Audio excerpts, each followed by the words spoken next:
नमस्कार दोस्तों स्वागत है आपका हमारे चैनल मूवी संसार में। आज मैं आपको इस कहानी का पार्ट 3 यानी 50 शेड्स ऑफ रेड एक्सप्लेन करने वाला हूँ।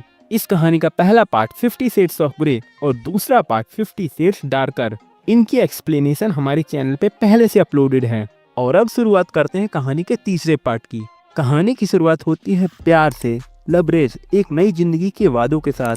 क्रिश्चियन ग्रे और एना अब सिर्फ प्रेमी नहीं पति पत्नी बन चुके हैं। कैमरे की फ्लैश, दोस्तों की तालियां और वचनों की गूंज के बीच ये दोनों अब एक दूसरे की जिंदगी का हिस्सा बन चुके हैं हमेशा के लिए। शादी के बाद ये जोड़ा एक खूबसूरत हनीमून पर निकलता है, जहां समंदर की लहरें, धूप की नरमी और एक दूसरे की बाहों में खो जाने का जादू हर लम्हे को खास बना रहा होता है। लेकिन ठीक तभी जिंदगी की असली कहानी एक नया मोड़ लेती है। क्रिश्चियन के असिस्टेंट उसे अचानक वीडियो कॉल पर बताती है कि किसी ने उनकी कंपनी के सर्वर रूम में ब्लास्ट करने की कोशिश की है। और सिर्फ यही नहीं, सर्विलियंस फुटेज में एक जाना पहचाना चेहरा दिखता है। जैक हाइड, एना का पुराना बॉस, वो अब वापस आ गया है और साफ है वो सिर्फ बदले की आग में नहीं, कुछ और भी खतरनाक इरादों से लौटा है।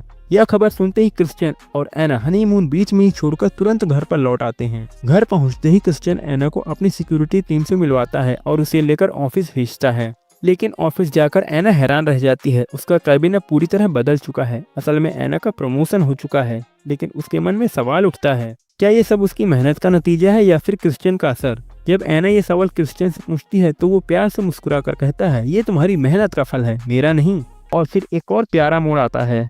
क्रिश्चियन एना से कहता है कि वो उसके साथ काम करे, लेकिन एना मना कर देती है और साफ साफ कहती है, मैं अपनी पहचान खुद बनाना चाहती हूँ। यह सुनकर क्रिश्चियन उसे और भी ज्यादा इज्जत से देखता है। शाम को ऑफिस के बाद क्रिश्चियन एना को एक खूबसूरत जगह लेकर जाता है और दिखाता है एक शानदार घर जो उसने एना के लिए खरीदा है। लेकिन ये घर अब भी अधूरा है, इसलिए एक आर्किटेक्ट को बुलाया गया है जिसका नाम है गिया। क्रिश्चियन के भाई इलियट की दोस्त है, लेकिन कुछ ज्यादा ही फ्रेंडली है। जब क्रिश्चियन कॉल पर बाहर जाता है तो जिया की बॉडी लैंग्वेज और बातों से एना को साफ समझ आ जाता है कि कुछ तो गड़बड़ है। बिना कुछ झिझके उसे साफ साफ कह देती है, पता है तुम इस प्रोजेक्ट पर क्यों लगी हो, लेकिन क्रिश्चियन से दूर रहो, ये प्रोजेक्ट तुम्हें मिलेगा लेकिन उसकी वजह से नहीं। जिया के चेहरे पर खामोशी छा जाती है, क्योंकि अब सामने खड़ी थी मिसेस ग्रे, सिर्फ नाम से नहीं दिल और आत्मा से भी। घर लौटते हुए एक नया मोड़ आता है। जिया को एना की बात समझ आ चुकी थी। वो अब खुद ब खुद क्रिश्चियन से दूरी बना लेती है और वहीं से दोनों क्रिश्चियन और एना अपने नए घर के रास्ते पर निकल पड़ते हैं। रास्ते में क्रिश्चियन एना से कहता है, आज तुम ड्राइव करो। एना हंसते हुए कार की स्टीयरिंग संभालती है, लेकिन कुछ ही दूर जाते ही कहानी में थ्रिल का तड़का लग जाता है। पीछे से एक काली गाड़ी लगातार उनका पीछा कर रही होती है। क्रिश्चियन की सिक्योरिटी टीम से कॉल आता है, सर एक गाड़ी आपका पीछा कर रही है। ये सुनते ही एना रफ्तार पकड़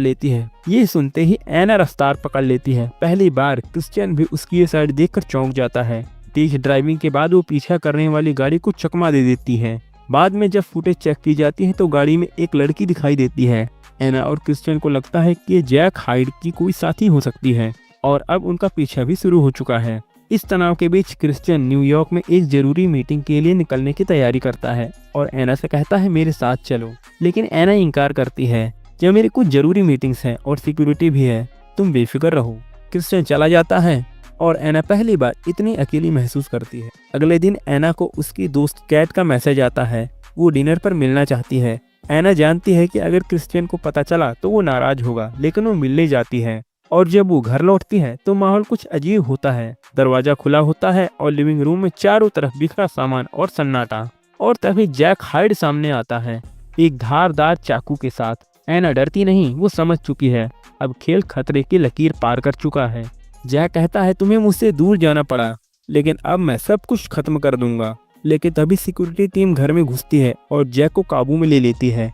जैक को पुलिस के हवाले कर दिया जाता है। अगले दिन क्रिश्चियन लौटता है, लेकिन वो गुस्से में होता है। वो एना से कहता है कि उसने उसे मना किया था ऑफिस से बाहर ना जाए। क्रोधित और भावनाओं से उलझे हुए जब दोनों एक दूसरे के करीब आते हैं तो क्रिश्चियन के अंदर का डर और गुस्सा उसके प्यार पर हावी हो जाता है। एना कहती है, ये प्यार नहीं था, ये सजा थी। क्रिश्चियन भी टूट जाता है, तुम्हें कुछ हो जाता तो मेरी दुनिया ही खत्म हो जाती। तो एना कहती है, तुम जानते थे कि जैक सिर्फ मुझे नहीं तुम्हारे पूरे परिवार को भी नुकसान पहुंचाना चाहता था। दोनों समझ जाते हैं दुश्मन सिर्फ अतीत नहीं, डर भी है जिसे साथ मिलकर हराना होगा। मैं नहीं जानता वो ऐसा क्यों कर रहा है। क्रिश्चियन के शब्दों में डर कम और उलझन ज्यादा थी। एना उसे गले लगा लेती है क्योंकि वो जानती है इस बार दुश्मन बाहर से नहीं अंदर से भी है।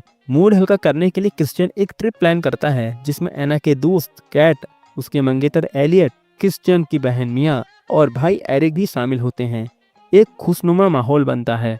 इसी बीच एलियट कैट को एक रिंग पहनाकर प्रपोज करता है और सब झूम उठते हैं। सब कुछ परफेक्ट चल रहा था, लेकिन फिर एक दिन जब बच्चे की बात होती है, क्रिश्चियन काफी गंभीर हो जाता है। वो कहता है मैं फादर बनने के लिए तैयार नहीं हूँ। वो साफ कह देता है। एना थोड़ी चुप रहती है और फिर कहती है मैं भी नहीं हूँ, अभी नहीं। फिर कुछ ही वक्त बाद एक रिपोर्ट से एना को पता चलता है कि वो प्रेग्नेंट है। शाम को वो ये बात क्रिश्चियन को बताती है। क्रिश्चियन सुनते ही चुप हो जाता है और फिर फट पड़ता है, मैंने साफ कहा था, अब क्या करोगी। एना की आंखों में आंसू है। वो कहती है मैं इस बच्चे को चाहती हूँ, चाहे तुम्हें पसंद हो या नहीं। क्रिश्चियन गुस्से में घर छोड़कर चला जाता है और जहाँ जाता है वो और भी खतरनाक है, एलिना के पास। वही महिला जिसके साथ क्रिश्चियन ने पहली बार फिजिकल रिलेशन बनाए थे। कुछ देर वहाँ रुकने के बाद वो घर लौट आता है। सुबह होते ही एना उसका फोन पर एलिना का मैसेज देख लेती है और उसे सब समझ आ जाता है। वो क्रिश्चियन से कहती है या तो हम इस बच्चे को मिलकर पालेंगे या मैं अकेले, लेकिन अब मैं तुम्हारे मूड पर नहीं चलूंगी। बहस होती है। क्रिश्चियन अपनी गलती मान लेता है, लेकिन एना गुस्से में ऑफिस निकल जाती है और तभी फोन बजता है। होती है मिया की किडनैपिंग। फोन पर एक अजनबी आवाज आती है, जो मेरा था वो सब क्रिश्चियन को मिल गया। अब अपनी बहन को बचाना है तो 50 लाख लाओ और किसी को कुछ मत बताना। एना के सामने अब दो रास्ते हैं, या तो किसी को बताए या अकेले मिया को बचाए।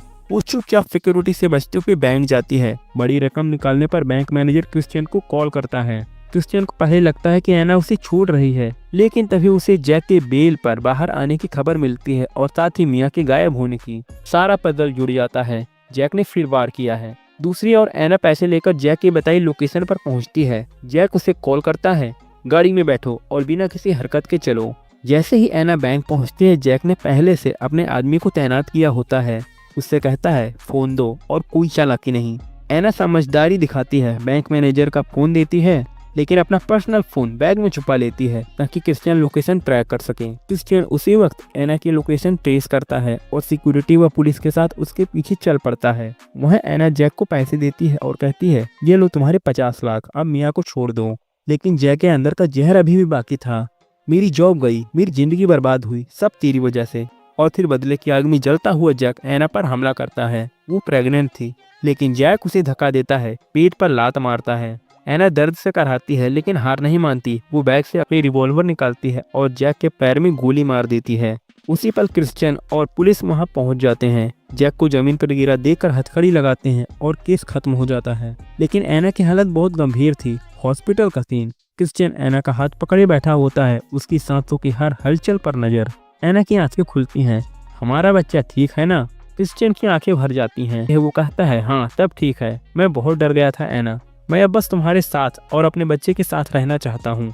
एना धीरे से मुस्कुराकर कहती है मैं तुमसे बहुत प्यार करती हूँ, जितना तुम सोच भी नहीं सकते, उससे भी ज्यादा। कुछ देर बाद एना पूरी तरह ठीक हो जाती है। क्रिश्चियन उसे घर लेकर आता है और अब उनका रिश्ता पहले से ज्यादा मजबूत हो चुका था। लेकिन जैक की कहानी यही खत्म नहीं होती। क्रिश्चियन को पता चलता है कि जैक और वो एक ही फोस्टर फैमिली में पले बड़े थे।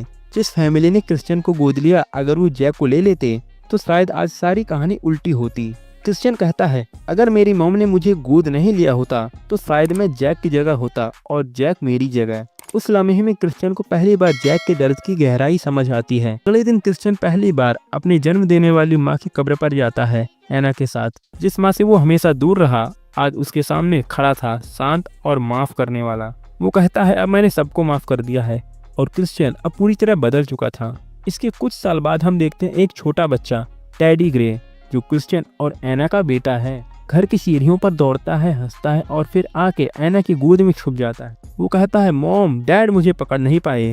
क्रिश्चियन मुस्कुराते हुए टेडी को गोद में उठाता है और कहता है आज तुम जीत गए छोटे मैन।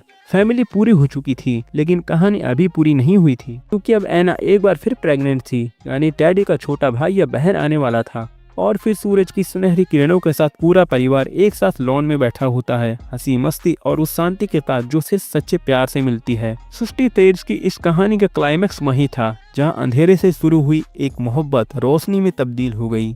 और अब दोस्तों आपकी बारी है। इस ट्रिलॉजी का कौन सा पार्ट था जो सबसे इमोशनल था?